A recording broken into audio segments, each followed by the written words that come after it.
Chad Hasty Show, News Talk 95.1 FM and 790 AM KFYO. Thank you very much for tuning in. As you've probably seen in the headlines, there's a lot of stuff going on in the world.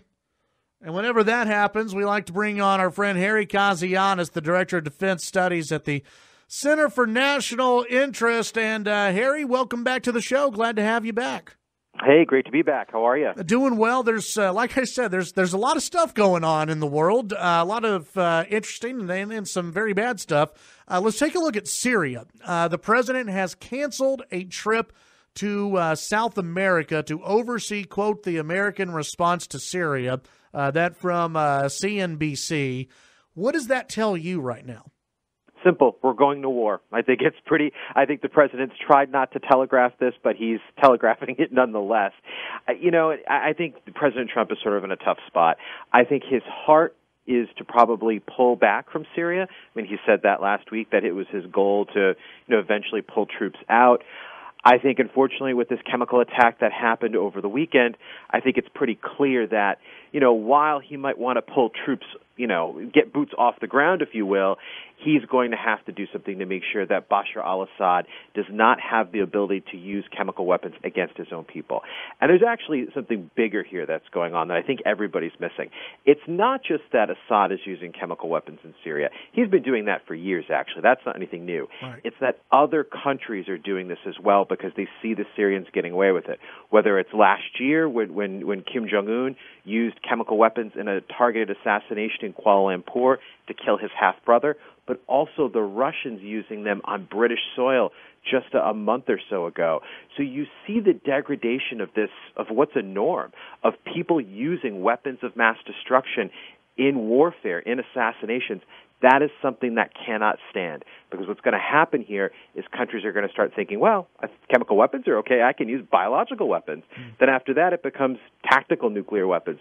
So we can't live in a world where people just think it's okay to use weapons of mass destruction. And I think that's what the president is really going to hone in on. So when you say we're going to war, what does that mean? Does that mean airstrikes? Does that mean more boots on the ground? Does that mean an invasion?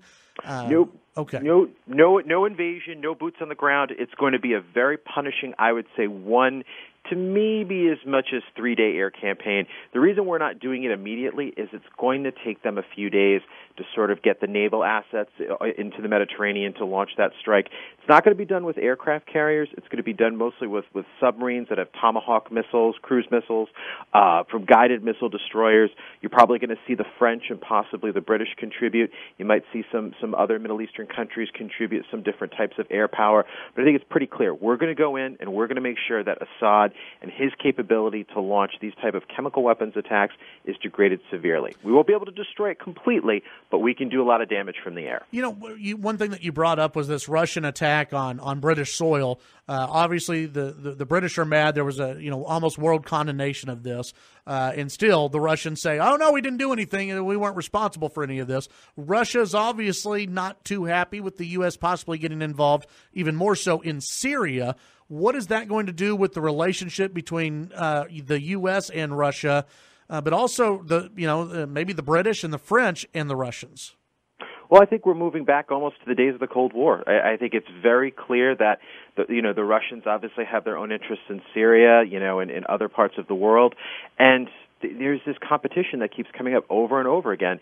And look, the Trump administration came into office.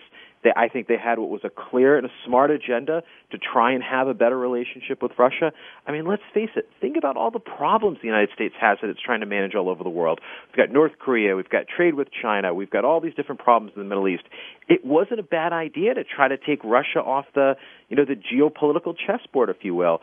But the Russians haven't exactly made that easy. And unfortunately, we're moving back essentially to a posture which essentially means we're going to contain the Russians. We're going to surround them with military forces. They're slowly going to be etched out of the global economy, which is happening with sanctions. I mean, their diplomats are getting kicked out of countless countries. If that's what Russia wants, then that's what Russia's going to get. And we have to remember, it was containment that brought down the Soviet Union back at the end of the 1980s. Does Russia really want to face that all over again? I personally don't want to see that, but the Russians have to decide what place they want to have in the world. Do they want to be part of Europe?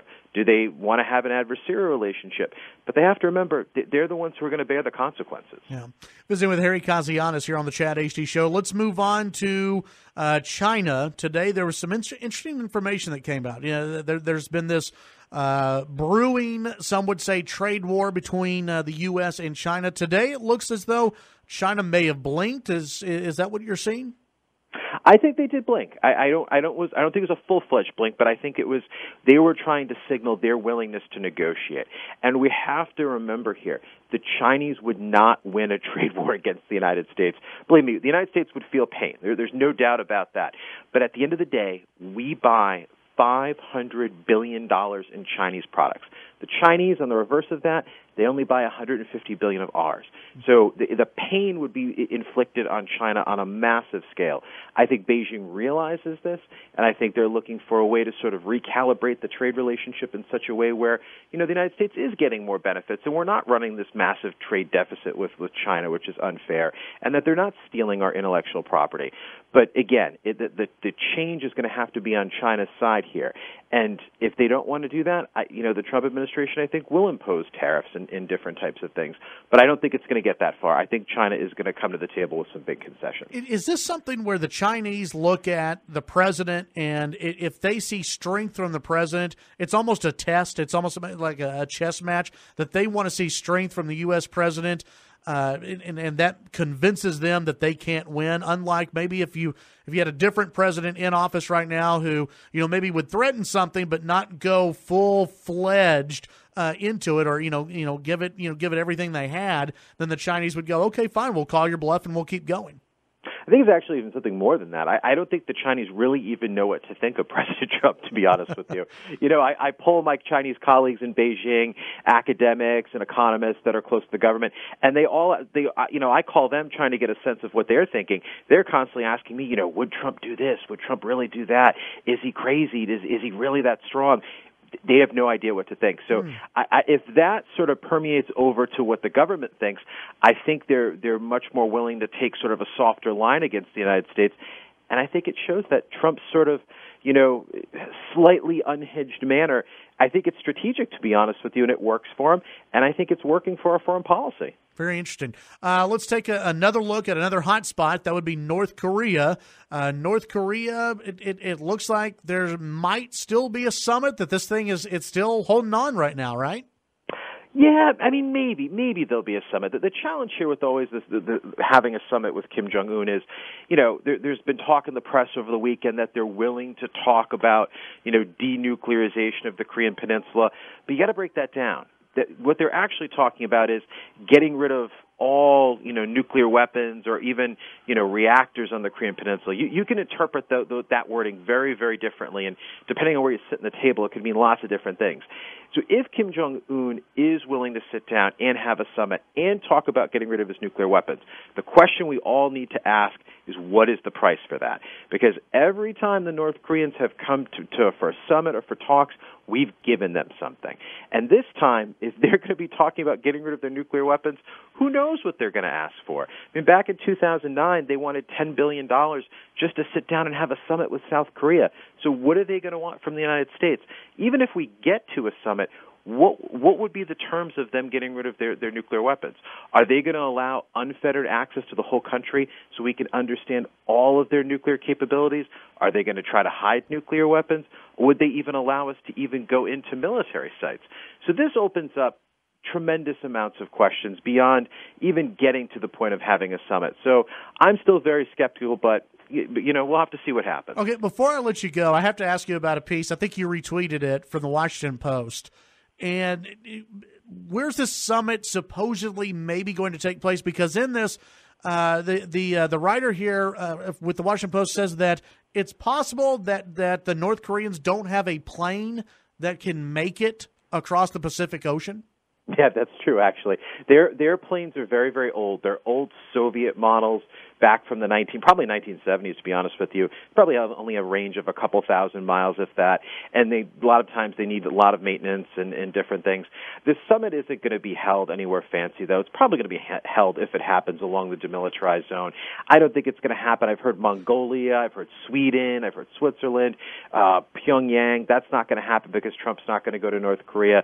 I think it's going to happen along the demilitarized zone. So no side sort of gets an optics advantage. So that just makes sense. I just, when I read that, I'm thinking, okay, you guys are coming up with a whole bunch of missiles that could possibly hit the United States, and you can't come up with a plane that can fly across the Pacific Ocean. Maybe you should focus a little bit more on that. I don't know.